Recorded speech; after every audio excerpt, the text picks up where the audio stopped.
বড়তিটা যা কালকে বলছিলাম, জাতি কেন সম্মান করে, জাতি কেন মূল্যায়ন করে, কই কেউ তো ইট মারে না, ঢেল মারে না, পাটকেল মারে না, সম্মান সহকারে খেতে দেয়।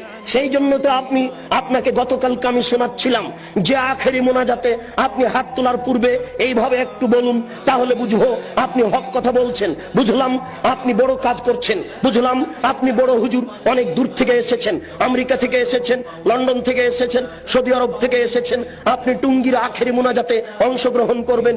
1 ঘন্টা আপনি মোনাজাতে থাকবেন, সারা পৃথিবীতে মানুষ টিভি চ্যানেলে আপনার মোনাজাতে অংশগ্রহণ করবে। সেই টুঙ্গি থেকে নিয়ে মতিঝিল পর্যন্ত মানুষ একাকার হয়ে আপনার মোনাজাতে অংশগ্রহণ করবে। দেশের নেতা নেত্রী এই মোনাজাতে অংশগ্রহণ করবে। হুজুর আপনি একটু হক কথা বলুন না, আপনি বলুন আল্লাহর নবী বলেছেন লা ইয়াফলাহু কওমুন ওয়াল্লাহু আমরাহুম ইমরাতান, ওই জাতি কোনোদিন পরিত্রাণ পেতে পারে না যে জাতি নারীকে করেছে নেত্রী, ওই জাতি কোনোদিন পরিত্রাণ পেতে পারে না যে নারীকে করেছে নেত্রী, ওই জাতি কোনোদিন পরিত্রাণ পেতে পারে না যে জাতি নারীকে করেছে নেত্রী।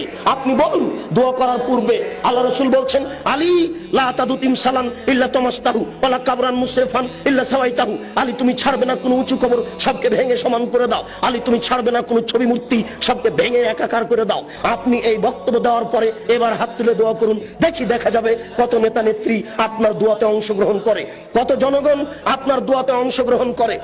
আপনি হাত তুলে দোয়া করার পূর্বে বলুন আল্লাহর নবী বলেছেন মান সাদ্দা ফুরজাতান বানাল্লাহু লাহু বাইতান ফিল জান্নাহ। আল্লাহর নবী বলেছেন সালাত আদায় করার সময়তে দুইজনের মাঝে যেই ফাঁকা রয়েছে এই ফাঁকা বন্ধ করে যে আল্লাহ তার জন্য জান্নাতে ঘর নির্মাণ করেন। আপনি বলুন একটু, এরপরে আপনি হাত তুলে দোয়া শুরু করবেন। বাইতুল মুকাররম হচ্ছে বাংলাদেশের জাতীয় মসজিদ, বাংলাদেশের যারা বড় আলেম তারাই সেখানে খুতবা দেওয়ার অধিকার রাখে। বাংলাদেশের 3 কোটি আহলে হাদিসের আমির হচ্ছেন মুহতারাম আমিরে জামাত ডক্টর আসাদুল্লাহ গালিব, 5 ভাষার সমমানের পণ্ডিত। কই আজ পর্যন্ত আমরা দেখলাম না যে বাইতুল মুকাররমে তিনি খুতবা দিতে পারছেন। কোথায় হক রয়েছে? কে হকের কথা বলবে? আপনি একটু দোয়া করার পূর্বে বলুন দেশবাসী শোনো, যারা বাইতুল মুকাররমের ইমাম তারাও শুনে রাখুন আল্লাহর নবী বলেছেন মান সাদ্দা ফুরজাতান বানাল্লাহু লাহু বাইতান ফিল জান্নাহ, যেই ব্যক্তি দুইজনের মাঝের ফাঁকা বন্ধ করবে তার জন্য আল্লাহ জান্নাতে ঘর নির্মাণ করবেন। আল্লাহর নবী বলছেন এই শুনো, আমি দেখতে পাচ্ছি দুইজনের ফাঁকা দিয়ে শয়তান প্রবেশ করছে। তিনি কত কিছু বললেন এই কাতারকে সুন্দর করে সারিবদ্ধ হয়ে প্রাচীরের মতো হয়ে দাঁড়ানোর জন্য।